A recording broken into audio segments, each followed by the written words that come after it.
region quite unknown to travelers, where ancient mountains thrust down into Provence. The trek began on barren moors, 12 or 1,300 meters above sea level, through land that was bleak and monotonous. Nothing grew there but wild lavender. My route led across the region at its widest point, and after hiking for 3 days, I found myself in a wasteland, desolate beyond description. I made camp near the remains of an abandoned village. The day before, my water supply had run out and I had to find some. The cluster of houses, although they were in ruins, reminding me of an old wasp's nest, made me think that once there must have been a fountain, or perhaps a well.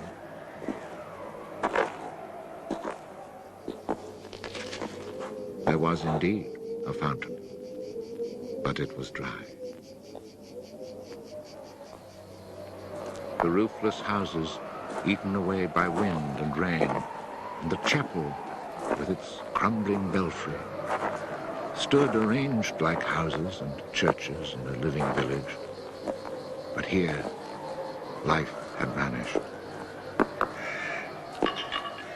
It was a sunny, cloudless June day, but over these bare highlands blew a fierce, insufferable wind. Growling through the skeletons of the houses, it sounded like a wild beast disturbed while feeding on its prey. I had to move camp.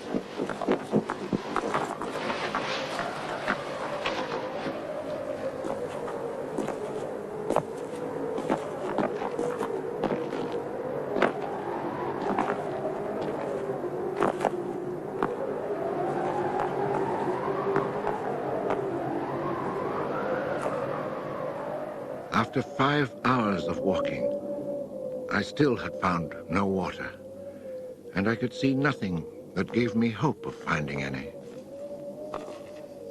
Everywhere, I came upon the same drought, the same coarse weeds.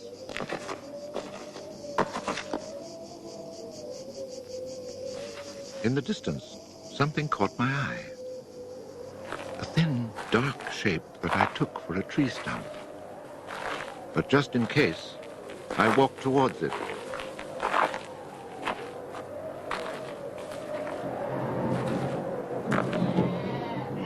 It was a shepherd, and beside him, resting on the burning ground, lay about 30 sheep.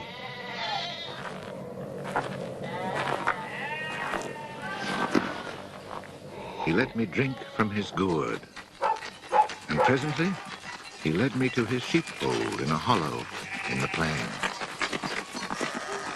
He drew water.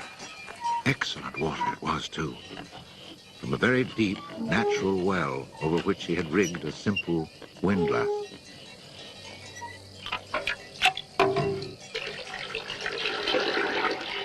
The man spoke very little, often the way with people who live alone, but he appeared sure of himself and confident in his assurance. It all seemed somehow strange in this barren land. He lived not in a hut, but in a real house, a stone house, whose walls clearly showed how his own labor had repaired the ruin it had once been. Its roof was solid and strong, and the wind on its tiles sounded like the sea upon the seashore. Inside, it was neat and tidy, dishes washed, floor swept, shotgun oiled. His soup simmered over the fire. And I noticed that he was freshly shaved, that all his buttons were firmly sewed on, and that his clothes were darned with that meticulous care which makes the mend invisible. He shared his soup with me.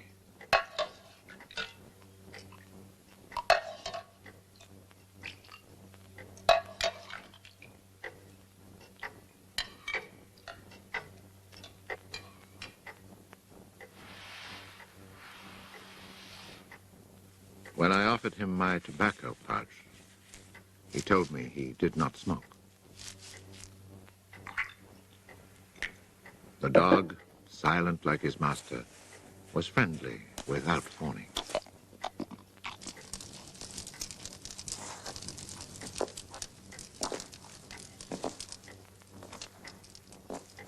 It had been agreed that I would spend the night.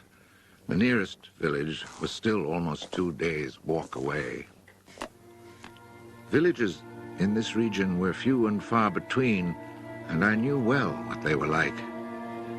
4 or 5 of them were scattered over the slopes of these highlands, each one at the very end of a cart track among copses of white oaks. They were inhabited by charcoal burners. The living was poor, and families huddled together in a climate very harsh both in summer and winter found their struggle for survival made more bitter by their isolation. There was no relief. Their constant longing to escape became a crazy ambition. Endlessly the men carted their charcoal to town, then returned home. Even the most stable characters crack under the constant grind. The women seethed with resentment. There was rivalry in everything. The sale of charcoal and the church pew. They were rivals in virtue and rivals in vice. And the battle royal between vice and virtue raged incessantly. And always there was the wind. The ever-present wind constantly grating on the nerves. There were epidemics of suicide and many cases of madness, nearly always ending in murder.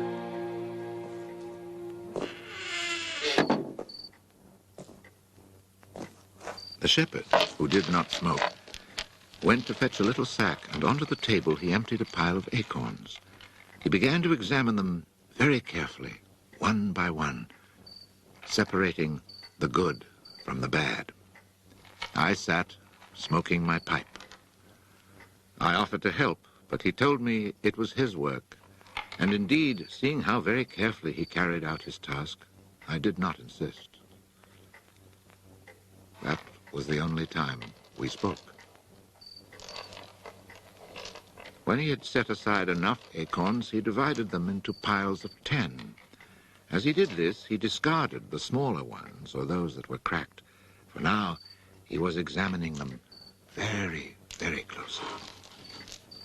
When finally there lay before him 100 perfect acorns, he stopped, and we went to our beds.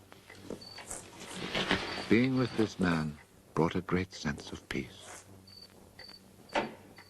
The following morning, I asked him if I might stay on and rest for the day. He found that quite natural, or to be more precise, he gave me the impression that nothing could upset him. The day of rest was not absolutely necessary, but I was intrigued, and I wanted to learn more about him. He let his sheep out of the pen and led them to their grazing. Before he went, he took the little bag of carefully chosen acorns and put them into a pail of water to soak. I noticed that for a walking staff, he carried an iron rod as thick as my thumb and about as high as my shoulder.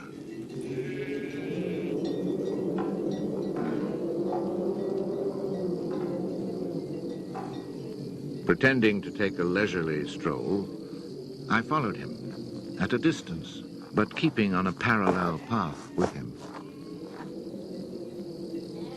The pasture for his sheep was down in a dell. Leaving his dog in charge of the little flock, he began to climb towards me where I was standing. I feared he was coming to reproach me. Not at all. It happened to be on his way, and he invited me to go with him if I had nothing better to do. He was going a little farther on, to the top of the hill.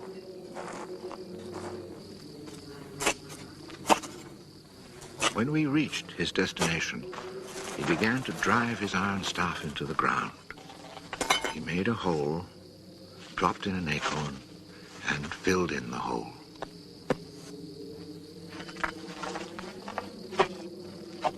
He was planting oak trees. I asked him if he owned the land.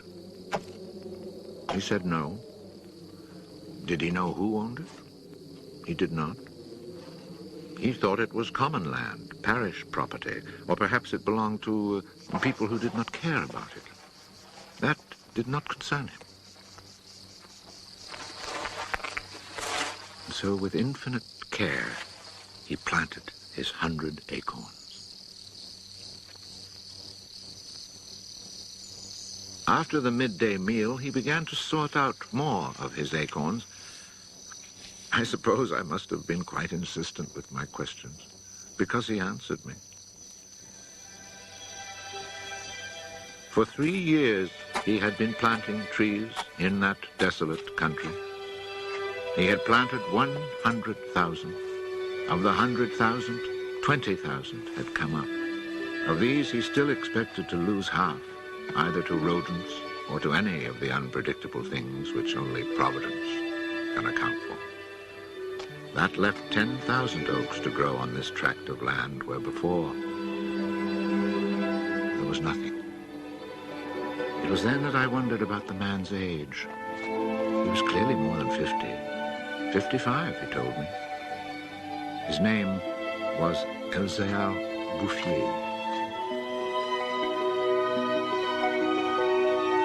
He had owned a farm down in the lowlands. It had been his life.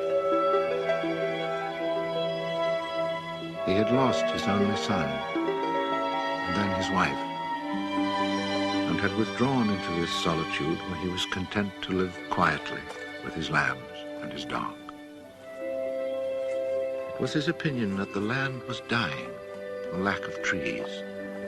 He added that having nothing very important to do himself, he had resolved to remedy this state of affairs. I was young and only thought of the future as it affected me and my search for happiness. So I told him that in 30 years, those 10,000 oaks would be magnificent. He answered quite simply that if God granted him life, in 30 years he would have planted so many more that these 10,000 would be like a drop of water in the sea. Already he was studying the growth of beech trees and had a nursery full of seedlings grown from beech nuts. They're quite beautiful. He was also thinking of birches for the dales, where he told me there was moisture just below the surface of the soil. The next day, we parted. The following year came the First World War, in which I was engaged for 5 years. An infantryman was hardly likely to have trees on his mind.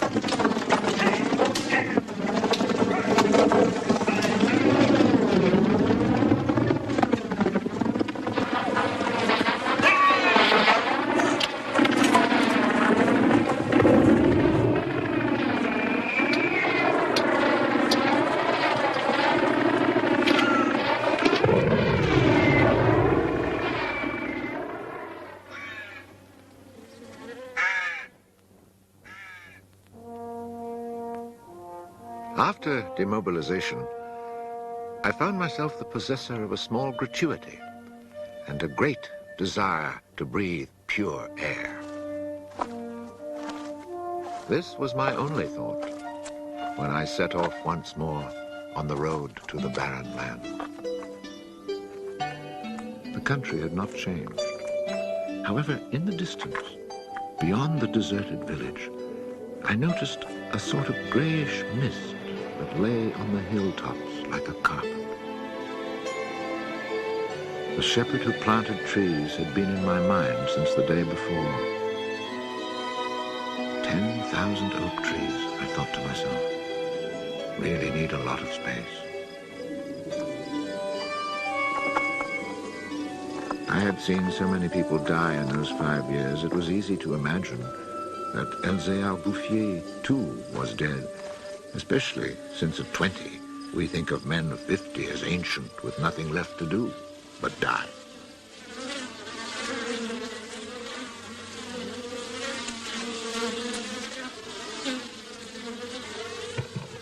He was not dead. He had changed his occupation.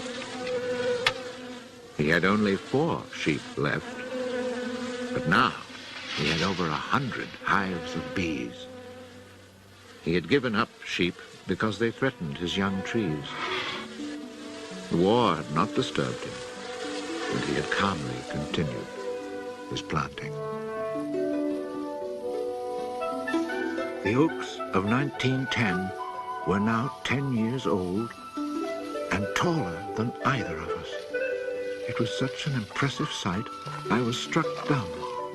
And as he never said a word, we spent the whole day in silence, walking through his forest. It was in 3 sections and measured 11 kilometers long and 3 kilometers at its widest. When I reminded myself that all this was the work of the hand and soul of one man with no mechanical help, it seemed to me that men could be as effective as God in tasks other than destruction. He had followed his dream, and beech trees as high as my shoulder, stretching as far as the eye could see, were witness to it. The oaks were strong and past being at the mercy of rodents.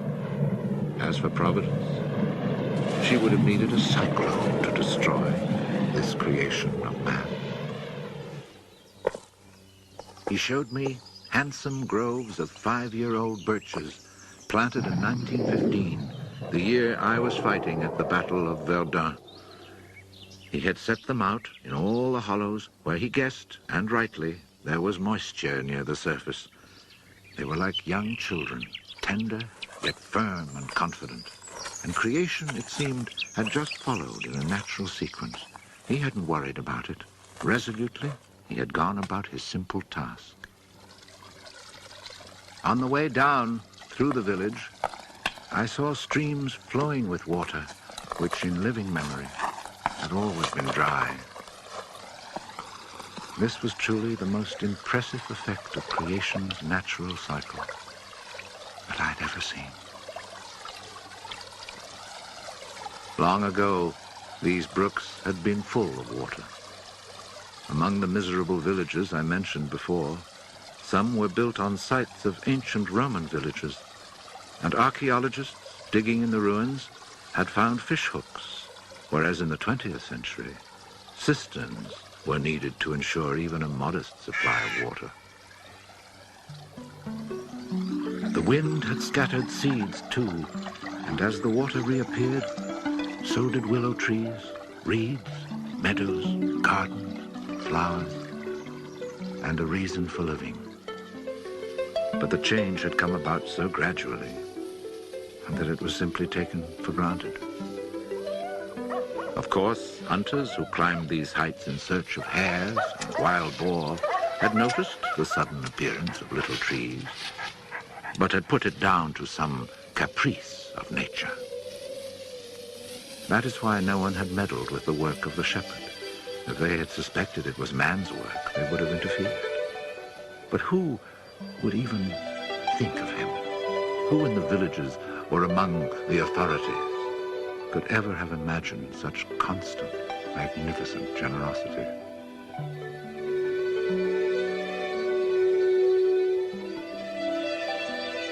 Each year from 1920 on, I paid a visit to Elzéar Bouffier.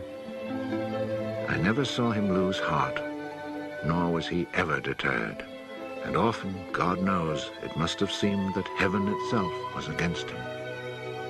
I never tried to imagine his frustrations, but to achieve such an end, he must have had to overcome many obstacles.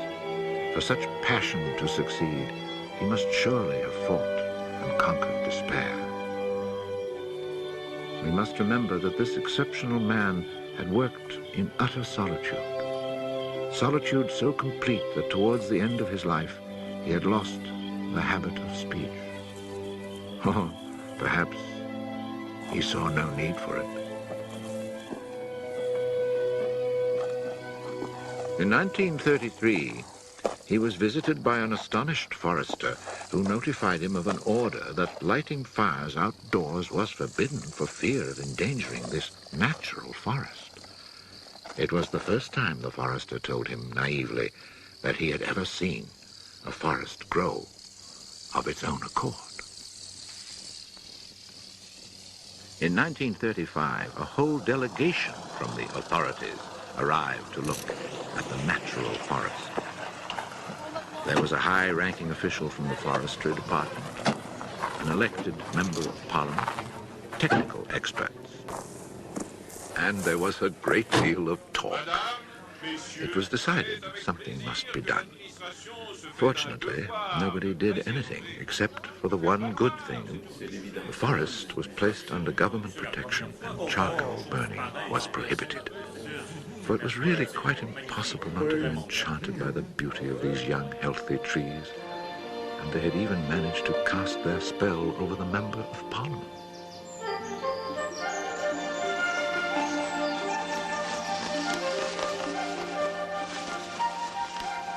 One of the senior foresters in the delegation was a friend of mine, and I explained the mystery to him.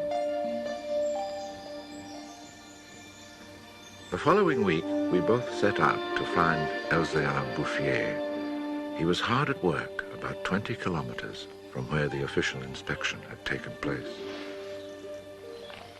I was right about my friend the forester. He was able to appreciate all he saw.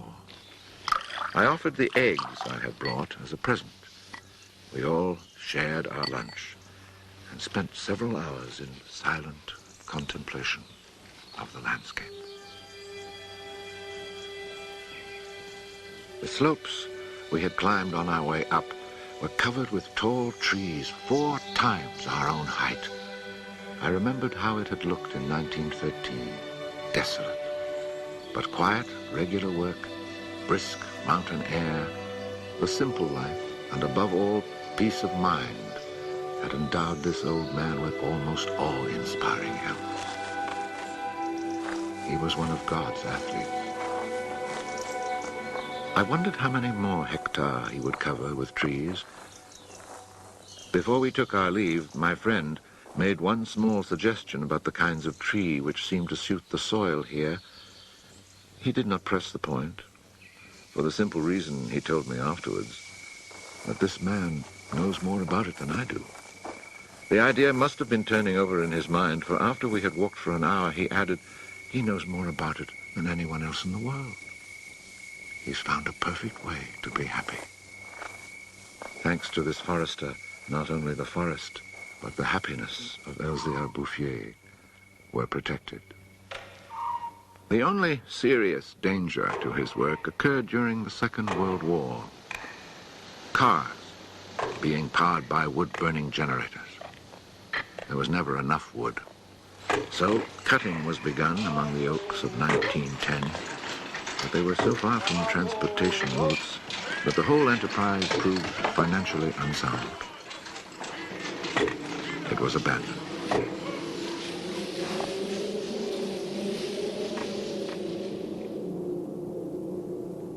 The shepherd knew nothing of all this.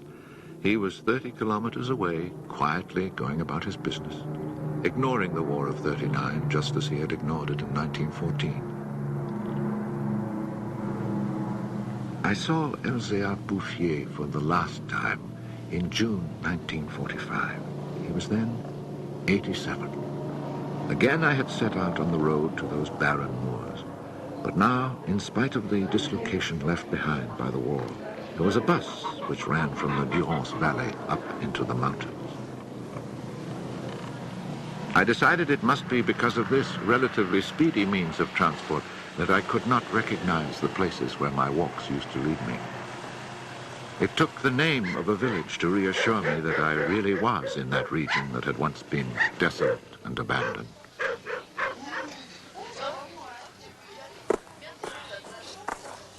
The bus dropped me at Vergon. In 1913, this hamlet of no more than a dozen houses had 3 inhabitants, wild creatures who hated each other, who set snares to make a living. They were people without hope. Now everything was different, even the air itself. Instead of the harsh, dry winds of the past, there was a gentle breeze full of fragrance. From the mountain tops came a sound like rushing water. It was the wind rustling through the forest. And then, even more astonishing, I heard another sound of water. I saw that they had built a fountain that was splashing merrily. And beside it, what I found most touching, someone had planted a linden tree, a perfect symbol of rebirth.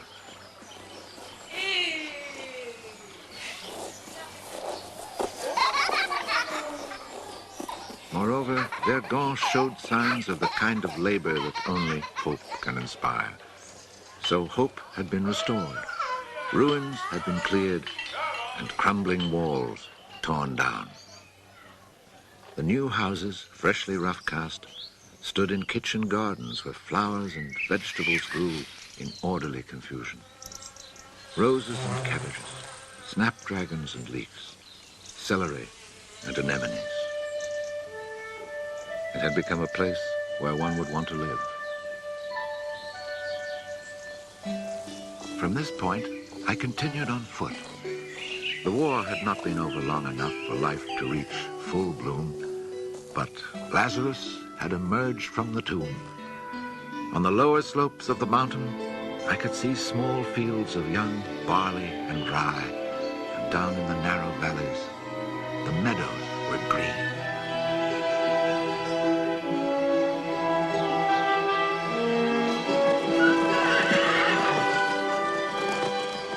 It has taken only 8 years since then for the whole countryside to glow with health and prosperity. Where I had seen ruins in 1913, there now stand clean, freshly plastered farmhouses, evidence of happy, comfortable lives.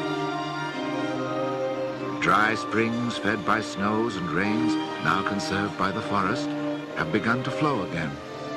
In the maple groves, each farm has its fountain brimming over onto carpets of fresh mint.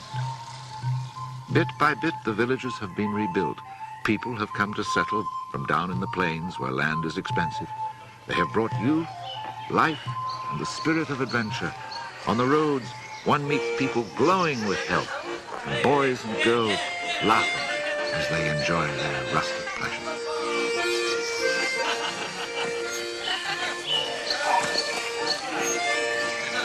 Counting those who lived here before, quite changed by their life in gentle surroundings, and including the newcomers, more than 10,000 people owe their happiness to Elzéar Bouffier.